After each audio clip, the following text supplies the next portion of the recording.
I've spent several years with an M1 iPad Pro, and now that Apple has released the latest update to the iPad Pro form factor, which includes several significant changes, let's go through what sets the new iPad Pro apart from the previous design and whether or not I think it's worth upgrading to or going with versus that previous generation that you can likely now find on sale.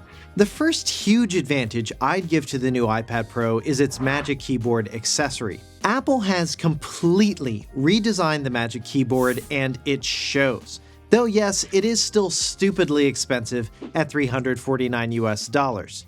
Compared to the previous version, it feels much more like typing on a Mac, thanks to a new aluminum surface and a larger trackpad with a Taptic engine. The trackpad doesn't actually physically move, but it feels like it does. You get function keys, so adjusting things like brightness or skipping songs is so much easier now. Even locking the iPad is easier. You just hold down the lock key, whereas before, you had to use the shortcut Command plus Control plus Q. Another huge difference with the Magic Keyboard combined with the Pro is the weight. The 13-inch version I have basically weighs the same as my M3 MacBook Air. Compared to the previous generation, this Magic Keyboard is 34 grams lighter, and the iPad Pro itself is 103 grams lighter, weighing 579 grams. The next huge difference between this iPad Pro and the previous model is the new OLED panel. Apple actually used a tandem OLED panel, which is way brighter than a traditional OLED panel of this size. You get 1000 nits of brightness for SDR and 1600 nits of peak HDR brightness. This display just looks stunning in person. The colors look vibrant and really pop off the screen, and the blacks look deep and great. The screen also doesn't have a slightly dimmer border around the edges like I've noticed with the MiniLED panel.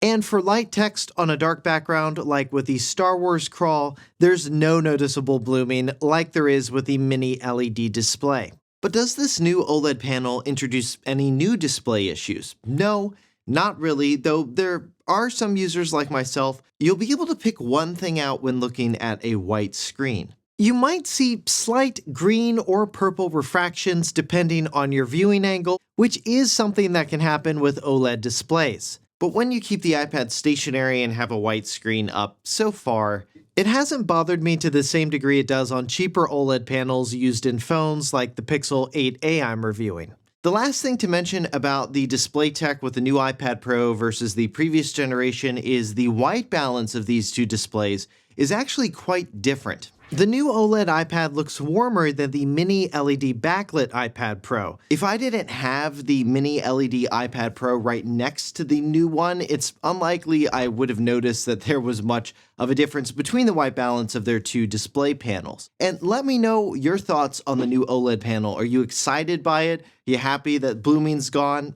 Let me know down in the comments. The next thing that sets the new iPad Pro apart from the previous generation is the overall design.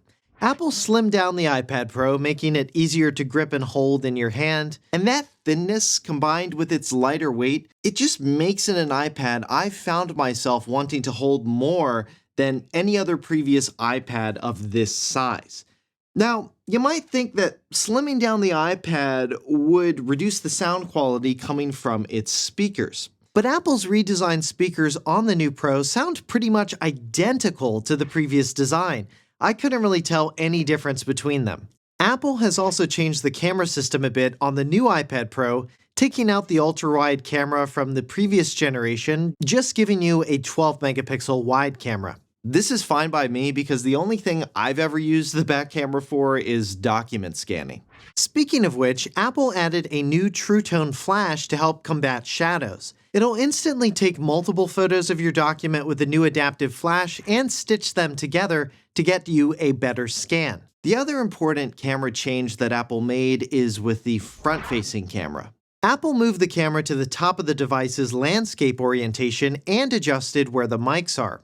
There's one on the right near the camera, one at the top right of the device, and another on the left side, all to help improve the experience of video calls when you keep the iPad Pro on the Magic Keyboard. By moving the camera to the landscape position, Apple also decided to move the FaceID components there as well.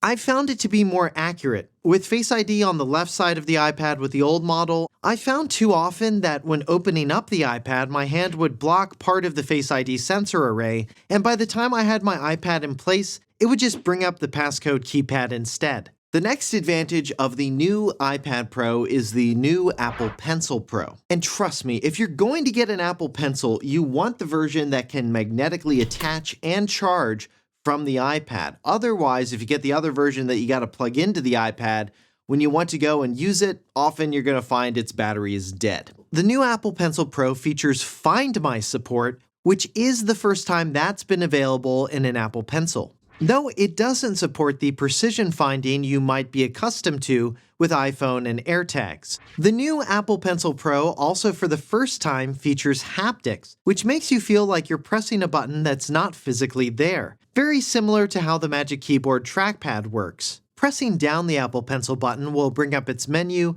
and quickly double tapping the pencil will switch you between two different pen styles, like a pencil and an eraser. And for you artists out there, Apple also added a barrel roll feature to make using the pencil more intuitive than ever. The last major advantage the new iPad Pro has over the previous generation is the new M4 chip. This processor, in part, helps power the new OLED display and is also significantly faster than the previous M2 processor.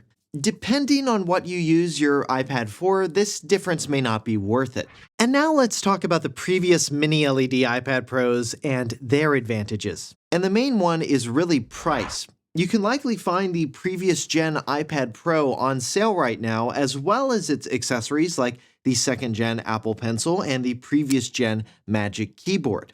Now, what about battery life? You might think that Apple making the new iPad Pro thinner would have actually reduced its battery life, but it actually has the same battery life as the previous gen M2 iPad Pro. Unfortunately, that means you're likely to just get okay battery life. That's been one of the weaker parts of the M2 iPad Pro's user experience, especially when compared with my MacBook Air. Another advantage for the previous iPad Pro models are if you already have an Apple Pencil 2nd generation, it is compatible with those models of iPad Pros, but the 2nd gen Apple Pencil is not compatible with the new M4 iPad Pro. Also, another thing to keep in mind with these new iPad Pro models is an iPad is an iPad.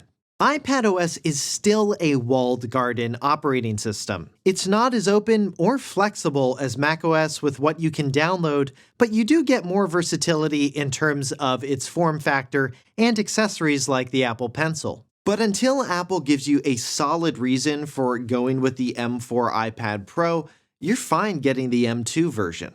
The M4 iPad Pro starts at $1,000 for the 11-inch model and $1,300 for the 13-inch model. I've left purchase links in the description so you can compare their prices against the previous generation iPad models. And if you found this comparison helpful, make sure you hit that thumbs up button below.